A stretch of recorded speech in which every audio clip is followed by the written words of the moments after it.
Վերջին 30 տարիների ընթացքում մեր եկեղեցին մի աստվածաբանական գիրք չի թարգմանել եւ տպել։ Բա ինչով է զբաղված եղել։ Զբաղված են եղել մեռել թաղելով։ Նրանով ինչով որ իրենք հպարտանում են։ Մեր ժողովուրդը լինելով ամենաառաջին քրիստոնյան,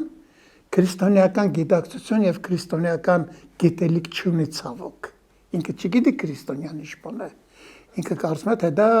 մատաղի կնունքի ծնունդի այդպիսի մի բան է, քյաբաբ խորոված, ուրեմն գարի բերանը պետք է մորտելուց առաջ աղլեցնել։ Այնինչ քրիստոնեությունը գիտակցություն է, որը ժողովուրդներին թույլ չի տալիս փչանալ, այլասերվել։ Եվ դուք մեր այլասերվածության վերջին տարիների շատ ու շատ արմատներ փնտրեք հենց քրիստոսաբանական գիտելիքի պակասի մեջ։